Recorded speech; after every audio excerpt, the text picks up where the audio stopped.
ফজরের নামাজ কাজা হয়ে গেলে আপনি কখন আদায় করবেন? এটা কি যখন টের পাবেন তখনই পড়বেন, নাকি জোহরের সময় পড়বেন, নাকি পরের দিন ফজরের নামাজের সময় আপনাকে পড়তে হবে?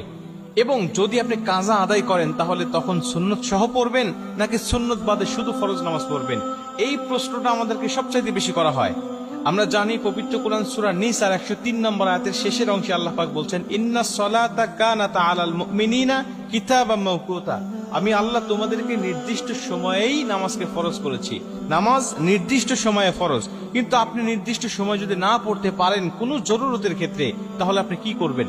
যেমন আমরা জানি ফজরের নামাজটা কখন পড়তে হয়? সুবে সাদিক থেকে সূর্য উদয় পর্যন্ত, এটুকু ফজরের নামাজের সময়। এর পরবর্তীতে পড়তে গেলে আপনার কাজা পড়তে হবে। আমরা জানি নবীজি সাল্লাল্লাহু আলাইহি ওয়াসাল্লাম বলেছেন, তিনটা সময়ে নামাজ পড়া আল্লাহ পাক হারাম করে দিয়েছেন। 1 নম্বরে সূর্য উদয়ের সময়, 2 নম্বরে সূর্য যখন একেবারে ঠিক মাথার উপরে থাকে, হেলে যতক্ষণ না যায়, এবং 3 নম্বরে সূর্য অস্ত যাওয়ার সময়। এই তিনটা সময়ে নামাজ পড়া যায় না। এবং রাসূল সাল্লাল্লাহু আলাইহি ওয়াসাল্লাম বলে দিয়েছেন যে যদি ঘুমের কারণে অথবা যে কোনো বেখিয়ালি হয়ে যদি নামাজটা তোমার ছুটে যায়, নামাজটা যদি জাস্ট টাইমে না পড়তে পারো, তাহলে যখন তোমার স্মরণ হবে ঠিক তখনই তুমি নামাজটা আদায় করে নেবে।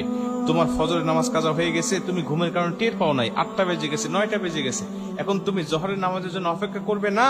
জোহরের নামাজের জন্য অপেক্ষা নয়, তুমি তখনই উঠে তুমি নামাজটা আদায় করে নেবে।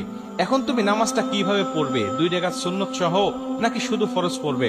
রাসূল সাল্লাল্লাহু আলাইহি ওয়াসাল্লাম বলেন, ফজরের নামাজের 2 রাকাত সুন্নতের গুরুত্ব কত বেশি জানো?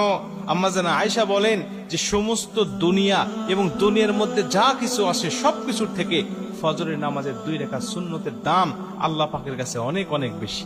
এবং নবীজি অন্য একটা হাদিসের মধ্যে বলেন যে তোমাদের ঘোড়া যদি ছুটেও যায়, তোমাদের ঘোড়া যদি চলেও যায়, তারপরেও তোমরা 2 রাকাত নামাজ ছেড়ে দিও না। এই 2 রাকাত সুন্নত নামাজটা তোমরা আদায় করবে। এই হাদিস থেকে বোঝা যায় ফজরের নামাজের গুরুত্ব অনেক অনেক বেশি।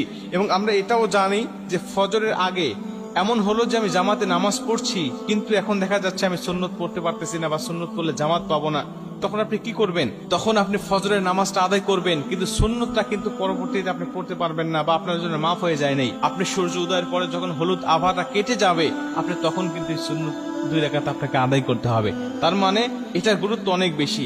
এই হাদিসগুলো থেকে আমরা বুঝতে পারি যে আমি যখন কাজা পরবর্তীতে নামাজ আদায় করব, ঘুম থেকে ওঠার পরে 8টা হোক বা 9টা হোক, তখন কিন্তু আমাকে 2 রাকাত সুন্নত সহই নামাজটা আদায় করতে হবে, শুধু 2 রাকাত পড়লে হবে না।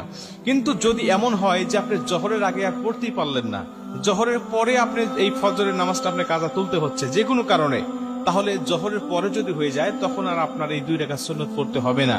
এই 2 রাকাত সুন্নত তখন আর আপনাকে কাজা আদায় করতে হবে না। কিন্তু জোহরের আগে যদি হয় তাহলে আপনাকে অবশ্যই পড়তে হবে। প্রিয় ভাইরা আমার, এটা কিন্তু জরুরতের ক্ষেত্রে 2-1 দিন হতে পারে এমন, কিন্তু কন্টিনিউ কিন্তু করা যাবে না। এমন হতে হবে না যে প্রতিদিন আপনার ফজরের নামাজটা কাজা হয়ে যায়, প্রতিদিন রেগুলার আপনি 8টা-9টার সময় ওঠেন, তাইলে কিন্তু আল্লাহ আপনার উপর নারাজ হয়ে যাবে, রাগান্বিত হয়ে যাবে।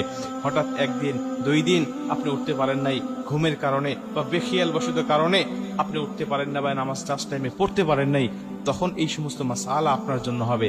কিন্তু রেগুলার যদি আপনি নামাজ কাজা করেন, তাইলে কিন্তু আল্লাহ আপনার উপর নারাজ হয়ে যাবে।